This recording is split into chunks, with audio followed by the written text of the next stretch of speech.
Olá pessoal, tudo bem? Gustavo Scatolino com você, mais uma aula de Direito Administrativo e agora um tópico muito importante que é servidores públicos na Constituição Federal de 1988. Basicamente, as disposições do artigo 37 ao 41 da nossa Constituição. E, na verdade, a parte da Constituição que fala da administração pública, que é do artigo 37 ao 41, dá bastante ênfase à parte dos servidores. O artigo 37 fala dos princípios, os parágrafos falam um pouquinho de administração pública, mas quase todos os artigos a nossa Constituição resolveu destinar a falar de regras de servidores públicos na nossa Constituição Federal de 88. E olha que interessante, na Constituição de 88 tem um capítulo que fala então da administração pública na Constituição e fala sobre servidores públicos civis, que não envolve os militares.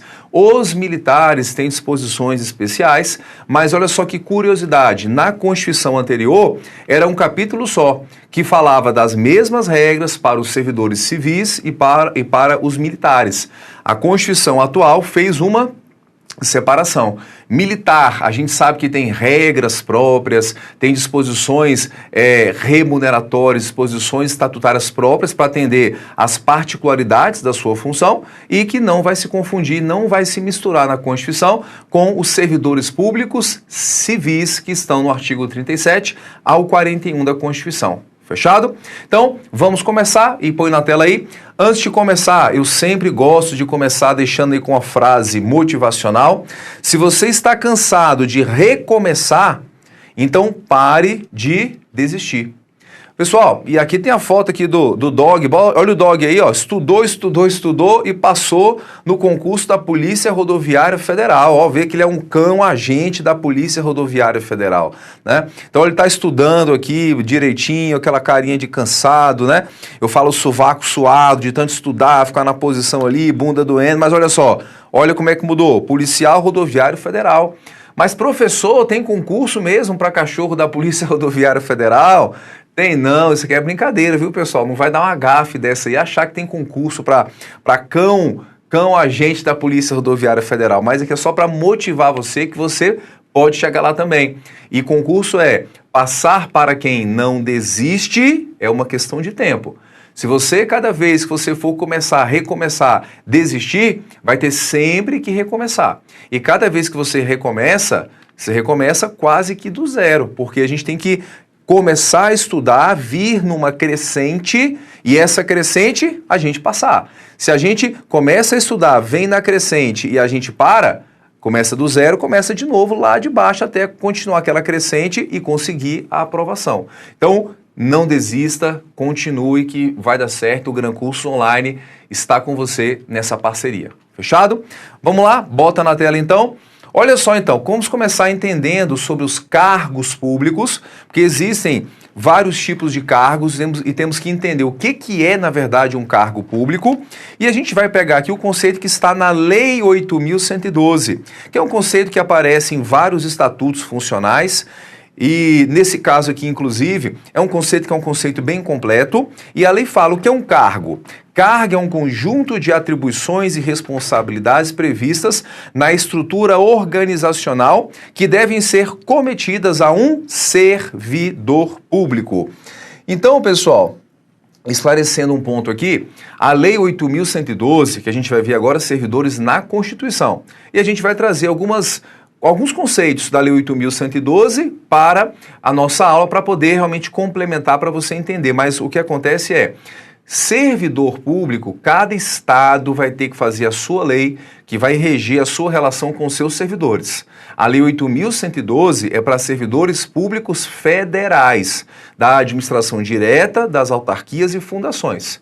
Mas cada estado vai ter que fazer a sua lei, para dispor quais são os direitos, obrigações e responsabilidades daquele servidor estadual ou servidor municipal.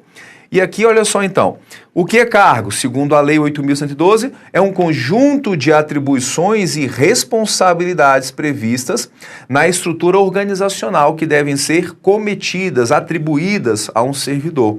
Então veja que o conceito aqui da Lei 8.112, servidor é quem ocupa cargo. que é um conjunto de atribuições e responsabilidades.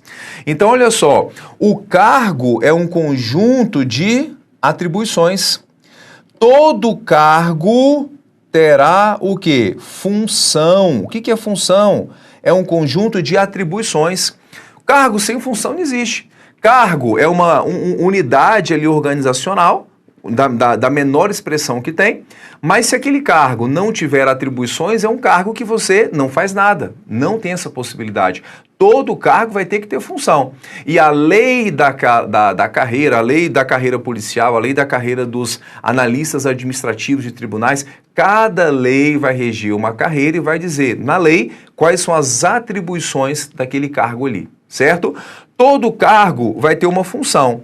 Só que eu posso ter função sem ter cargo público? Eu posso ter função sem ter cargo, pessoal? Pode acontecer isso? Pode. Eu posso ter alguma atribuição administrativa que não tem um cargo junto com essa função. Por exemplo, os temporários. Aquele que é contratado para necessidade de excepcional interesse público é o temporário. É o médico temporário, é o professor temporário. A gente vai falar sobre isso já já. Mas o temporário, ele tem uma função. Ele exerce aquela função de professor, mas ele não tem o cargo de professor. Então, todo cargo tem função, mas eu posso ter função sem ter o cargo público também. Fechado? Olha só aqui então. E, segundo a Lei 8.112, quem ocupa cargo em nível federal é chamado de servidor. A expressão, pessoal, funcionário público, ela não é mais utilizada na Lei 8.112. Não é usada mais em nível federal. A lei que tínhamos anteriormente, que era uma lei mais antiga, que foi substituída pela 8.112, a lei falava assim, funcionário público é quem ocupa cargo, a lei anterior. Quando veio a lei 8.112, ela começou a usar a expressão, quem ocupa cargo é chamado de servidor público. Então, em nível federal, quem ocupa cargo é servidor, cuidado com a expressão. Mas em nível estadual, em nível municipal, eu vejo muitas leis utilizando a expressão funcionário público para quem ocupa cargo público. Então, tem que verificar a legislação de cada ente da federação para verificar qual que é a expressão que ela designa para quem ocupa cargo público. Fechado? Olha só, já sabemos o que é um cargo, vamos ver os vários tipos de cargos, mas temos o cargo isolado e o cargo de carreira. Cargo isolado é aquele que não admite, não tem sistema de progressão ou então de promoção. Não tem progressão ou não tem nenhum tipo de promoção, com o plano de cargos e salários, por exemplo. Então, cargo que você entra naquele cargo, você fica no mesmo nível até você se aposentar, é um cargo isolado. O cargo de carreira, vou explicar, você vai entender melhor o que é o cargo isolado. Cargo de carreira é aquele que tem o sistema, então, de progressão ou o sistema de promoção, de promoções. Então, progressão ou promoção, olha só.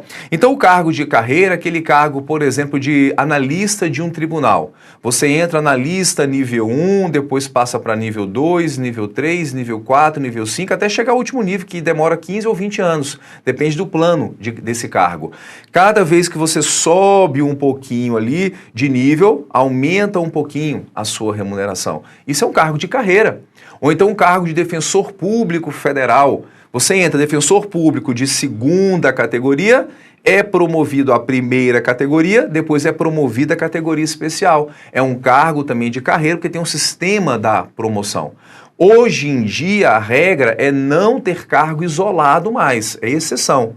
Mas ainda temos vários casos, mas a regra é não ter. Hoje em dia, a regra é ter cargo de carreira, onde a pessoa entra no cargo e vai tendo uma progressão ou promoção ao longo dos anos. Até para incentivar que ela seja mais eficiente, que ela tenha uma perspectiva de crescer naquela carreira. Fechado? Quadro de servidores. O que é o quadro? É o conjunto de servidores daquele ente federativo, daquele ente da federação.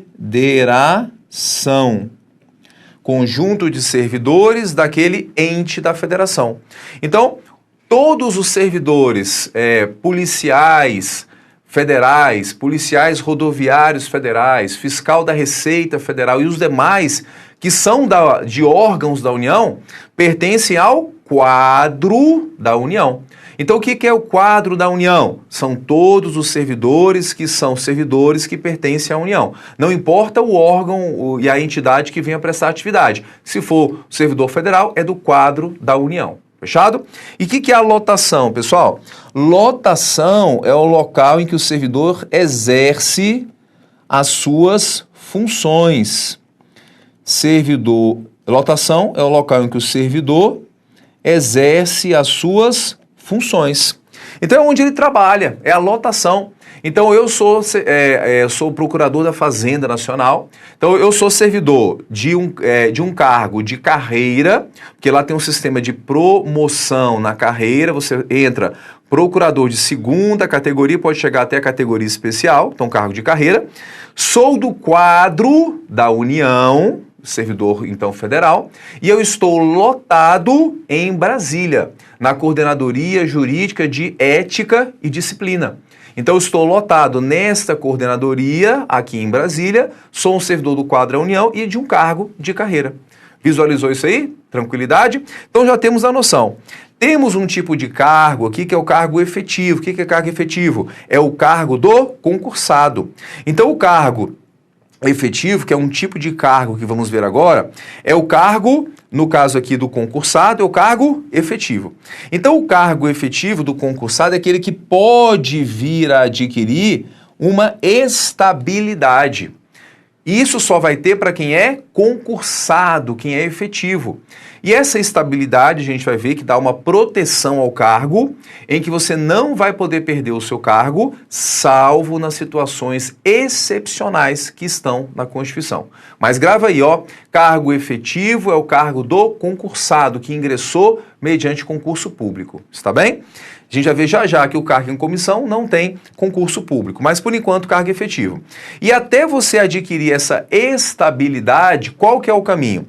Primeiro o caminho, então, é ser realizado o concurso público, faz o concurso, esse concurso depois ele vai ser homologado, vai acontecer a homologação do concurso. Homologação é a aprovação final do concurso, depois que todas as etapas foram feitas. Se é um concurso de provas e títulos, depois que passou tudo, a autoridade do órgão homologa. E homologar é falar, o concurso ocorreu todo de acordo com a lei, então ele está dando um carimbo final, atestando a legalidade daquele concurso. E a gente vai ver, falar mais à frente de prazo de concurso público, que é de até 2 anos, prorrogável uma vez por igual período, o prazo do concurso começa a contar com a homologação.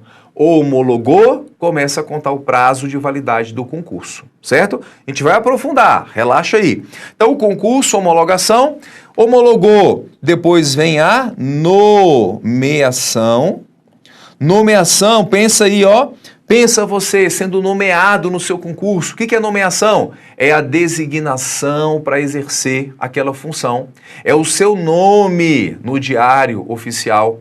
Pensa só, colocando... a pessoa de nome X está sendo nomeada para o seguinte cargo. Então, você passou no concurso, o concurso foi homologado, vai sair o ato de nomeação, e com a nomeação, o cargo ele já foi provido. A nomeação é forma de provimento, mas a nomeação tem que ser completada com a posse. Então, é com a posse que você está investido na função. A nomeação dá o provimento ao cargo. E a posse é a investidura na função. É com a posse que você recebe os deveres, atribuições e responsabilidades daquele cargo ali. Isso acontece com a posse. Posse é investidura na função. Investidura, posse. Investidura, posse. Fechado? Então, nomeação, posse. Depois da posse, aí você vai ter o exercício. Ah, professor, exercício, então agora eu vou fazer atividade física? Não, ainda não. Tem que fazer sempre, né? Mas o exercício aqui é você começar a trabalhar. Você vai começar a desempenhar as funções do cargo para o qual você passou quando você entra em exercício. Cada lei vai regulamentar esses prazos. Qual que é o prazo da nomeação para tomar posse, qual que é o prazo da posse para o exercício, está bem? Então, sai a nomeação, nome no diário oficial, e aí sai uma lista de exames que você terá que fazer, e aí você, com base nos exames, vai provar a sua capacidade física e mental para que você possa ser investido na função através da posse. Tomou posse, entra em exercício e começa a trabalhar. Só que nesse meio do caminho aqui acontece um outro ato. Qual é o outro ato que vai acontecer aqui nesse meio entre nomeação, posse, exercício? O que acontece? Hein? Dica, olha só. Acontece isso aqui, ó. Uma dica. Peraí. Acontece isso aqui, ó. O que é isso? Já matou a charada? O que é isso? Ó, mais uma dica para você, ó. Mais uma dica. Já matou? Ainda não? Olha só, agora vai matar a charada, ó. O que é isso aqui, pessoal? Agora sim, ó. Aí sim. O que é isso? É um churrasco, pessoal. Isso é uma picanha, olha só a picanha aí, picanha gordurosa, olha a capa de gordura dela. Então, entre a nomeação, posse, exercício, vai ter que fazer um churrasco, viu? Eu quero ser convidado. A gente está junto até o churrasco, não é até a posse, não. O pessoal fala, vamos até a posse. Não, até a posse você vai me deixar de lado? Não. Eu quero participar do churrasco e até o final, viu, pessoal? Então, tem nomeação, posse, exercício. Com o exercício começa o estágio probatório e depois adquire a estabilidade. Uma vez conquistada a estabilidade, você só vai perder o seu cargo nas situações excepcionais que estão na Constituição. A estabilidade é para dar proteção para quem exerce aquela função, de não exercer as funções que ele possa ter de fiscalização, de controle, de corregedoria, função policial da sua função pública, e ele exercer a sua função e ficar com medo de ser mandado embora. Olha, eu não vou fiscalizar aquela empresa ali, aquela empresa é grande, pode conhecer alguém dentro do meu órgão, depois eu vou ser mandado embora. A estabilidade é para proteger quem exerce a função. Essa que é a intenção. Uma vez conquistada a estabilidade, só perde o cargo nas situações excepcionais que a gente vai ver já já que estão na nossa Constituição. Fechou? Olha só, mas tá vendo aqui embaixo? O que é uma estabilização extraordinária?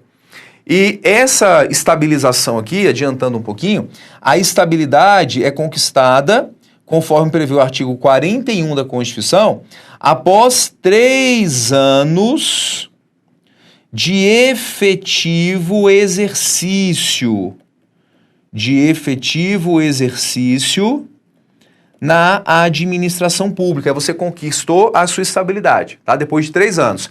Todo esse caminho aqui, desde da sua posse até a estabilidade, tem que ter 3 anos trabalhados como efetivo exercício. Aí você conquista essa estabilidade, tá bem? A gente vai falar dela já já. Mas, no caso aqui, pessoal, tem a estabilização extraordinária. O que é a estabilização extraordinária? É uma estabilização, como o nome diz, extraordinária. Ela está lá no artigo 19 do ADCT. O que é ADCT, professor? Ato das Disposições Constitucionais Transitórias. Sempre quando tem uma nova Constituição, temos que ter uma regra de transição entre o regime antigo e o regime novo. E tem o ADCT, que trata das disposições transitórias da regra antiga para essa regra nova. E até a Constituição Federal de 88, a gente não tinha, na verdade, essa questão de ter concurso, de ter estabilidade. E com a Constituição de 88 começou a criar. Olha, servidor agora tem que ser concursado e começou a exigir o concurso e, por consequência, a estabilidade. Mas como que ficou no passado, que não tinha concurso, que não precisava, que não tinha estabilidade? A Constituição é quem deu uma estabilidade extraordinária. Olha só, acompanhe comigo aqui. Então nós tivemos alguns períodos importantes aí na história. Então tivemos um período antes da Constituição Federal de 88, onde não exigia que fosse feito concurso público, e não tinha um regime jurídico único também não. Era da seguinte forma: as pessoas ingressavam na administração pública sem precisar fazer concurso, e elas não tinham uma lei, não tinham, muitas vezes, um regime jurídico obrigatório. Então era bem bagunçado, porque eu tinha, dentro dos ministérios, que é a administração direta da União, pessoas que eram regidas pelo Estatuto dos Servidores Federais, que era uma lei antiga, e tinha outros contratados pela CLT. E outros que exerciam função, muitas vezes sem um contrato específico, era bem bagunçado. Isso dentro da administração direta, nas autarquias e nas fundações. Com a Constituição Federal de 88, ela veio e ela disse assim, olha, Constituição Federal de 88, disse. Então, a Constituição Federal de 88 disse, olha, quero que faça agora regra do concurso público. E mais, eu quero o chamado regime jurídico único. Artigo 39 da nossa Constituição. Então, a Constituição de 88 exigiu a regra do concurso público e ainda impôs, eu quero um regime jurídico único, não quero mais essa bagunça não. Se a União vai adotar regime jurídico único, eu quero todo mundo lá dentro por esse regime, por essa lei que rege os seus servidores, inclusive nas autarquias e nas fundações. A União optou por esse regime jurídico único e editou a Lei 8.112 de 90. E fez a opção, então, pelo regime estatutário, que é o regime da lei. Ou seja, temos o regime da lei, onde a lei vai fixar todos os direitos e obrigações daqueles servidores, e o regime da CLT, onde um contrato de trabalho estabelecido entre a administração e aquela pessoa é esse contrato de trabalho que vai estabelecer os termos da relação. Quando fala de regime estatutário, que é o da lei, eu altero a lei, eu alterei a relação dos dois. Tanto é que a pessoa ela pode ter hoje, por exemplo, pode ter na lei a licença capacitação, a cada 5 anos, 3 meses, para poder se capacitar de licença remunerada. Pode vir uma lei, alterar a lei atual e extinguir a licença capacitação. É feito na lei. No regime contratual, que é o regime da CLT, eu vou ter que mudar o contrato de trabalho. A administração e o empregado vão ter que sentar e em comum acordo, extinguir ou criar um determinado benefício naquela relação contratual. Entende isso aí? Então, a Constituição de 88 determinou que fosse feito concurso e determinou obrigatoriedade de que cada ente da federação escolhesse qual seria o regime jurídico único para a sua administração direta, para as suas autarquias e fundações de direito público, determinou essa obrigação. Então foi em 88 que começou a vigorar a regra do concurso público. E lá no passado, pessoal, não era difícil passar em concurso público, não era tão difícil assim. Os meus pais vieram de Minas para Brasília nessa época e tinha muito concurso aqui. A minha mãe fez concurso na época do Senado Federal, pessoal. Pensa só, Senado Federal. Concurso para técnico e no passado podia ter a ascensão, que era você depois mudar de cargo, só porque você fez uma faculdade, podia hoje estar aposentada como analista do Senado Federal. Pensa, pessoal, como é que ela está bem de dinheiro. E ela disse que fez o concurso Senado, passou na época lá atrás, disse que foi uma pessoa lá em casa, falou assim, olha, você passou num concurso, vamos lá tomar posse. Que Senado o quê? Que é isso? Não quero para mim. A pessoa foi lá mais de uma vez e ela não quis ir para o Senado Federal. Eu falo, poxa mãe, como é que a gente não teve, a senhora não teve visão, né? Não tinha nem nascido ainda. Como é que você não teve visão, mãe? Olha, hoje você estava aposentada aí como analista do Senado, né? Infelizmente, né, ela não teve essa visão. Ela, dona de casa, aposentou com um salário mínimo, ganha pouco, mas, felizmente, né, a gente vê às vezes as opções, mas por essa falta, né, de poder ver lá na frente, a gente perde algumas oportunidades, mas faz parte da vida também.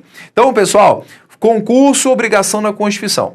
Só que, olha só, 10 anos depois, teve a emenda Constitucional 19/98, que foi a reforma administrativa na Constituição. E essa emenda, o que ela fez? Ela extinguiu, ela fez a extinção dessa obrigação de regime jurídico único. Ela extinguiu essa obrigação 10 anos depois. Isso foi o governo FHC, Fernando Henrique Cardoso, porque ele dizia, olha, essa questão de ter um regime jurídico único para todas as carreiras, isso não é eficiente. Extinguiu essa obrigação, então, para não ter mais essa obrigatoriedade. A ideia dele é que cada carreira tivesse uma lei própria e voltasse a ter a possibilidade de contratar pela CLT, mas ele não conseguiu fazer uma lei para cada carreira. O que ele conseguiu no máximo foi aprovar uma lei autorizando a fazer concurso para o regime da CLT. Isso ele autorizou. Então, houve sim, isso a partir de 2000, então a lei autorizando contratar pela CLT abriu essa possibilidade. O que aconteceu, pessoal? Quando foi em 2007, o STF julgou uma ação, que foi ação direta de inconstitucionalidade, ADI 2135, julgado em 2007, em que o Supremo julgou e disse, olha, essa extinção do regime jurídico único foi inconstitucional.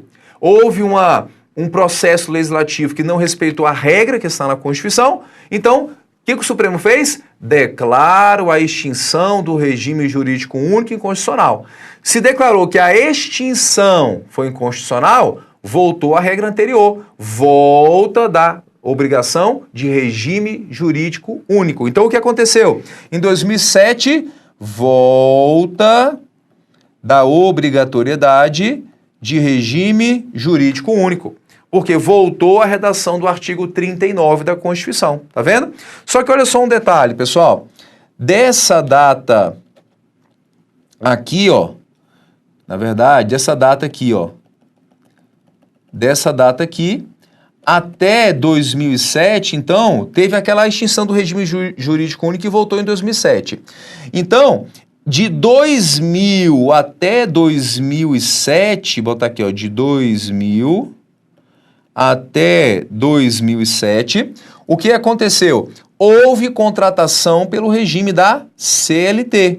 Porque em 98 extinguiu a obrigação de regime jurídico único, uma lei em 2000 começou a autorizar a União a fazer contratação pela CLT, e a União fez de 2000 a 2007 várias contratações, vários concursos para regime da CLT, na administração direta, nas autarquias e nas suas fundações, tá?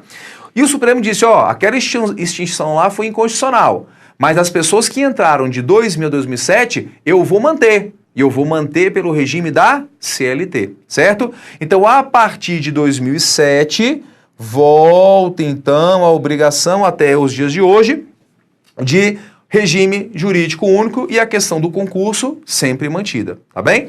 Então, pessoal, outro detalhe importante aqui é que quando veio então a Constituição de 88, aqui que ela deu o quê? A estabilização extraordinária.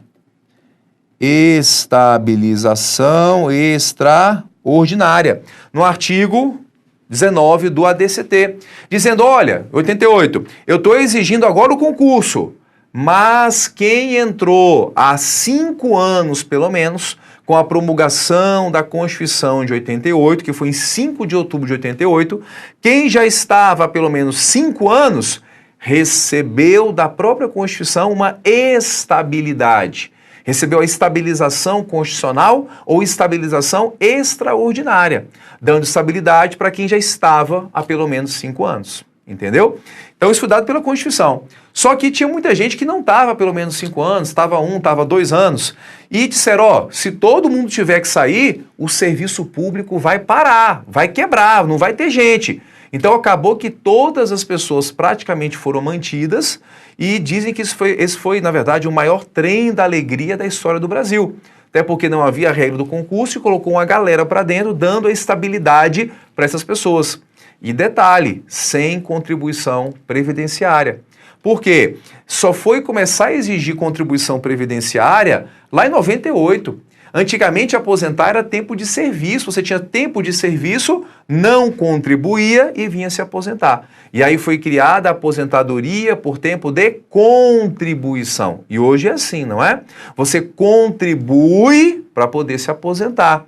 E essa é a regra atual. Mas muitas pessoas entraram, as que já estavam também não foi culpa delas, porque não tinha na lei a obrigação de contribuir, e só em 98 é que ela foi instituída essa contribuição para poder aposentar. Fechado? Um detalhe para fechar o bloco também aqui, 2 detalhes, é que essa discussão toda aqui, pessoal, nunca se aplicou à empresa pública e sociedade de economia mista, não. Por quê? Lá nas empresas estatais, Banco do Brasil, Caixa e as demais, sempre foi e sempre será o regime da CLT. Lá faz concurso, mas é regime da CLT, e regime da CLT não tem a estabilidade. Então isso aqui tudo nunca abrangeu empresa pública e sociedade de economia mista. Está bem? Outro detalhe importante para fechar o bloco, se liga aqui, ó, pessoal, o que acontece? Perguntam bastante. Por que ainda hoje o conselho que fiscaliza a profissão está fazendo um concurso para regime da CLT? Se em 2007 não poderia mais. É porque existe uma lei, que tem um artigo dessa lei, que autoriza os conselhos que fiscalizam profissões a fazerem concurso para regime da CLT. E esse artigo de lei que autoriza não foi objeto de discussão no Supremo Tribunal Federal.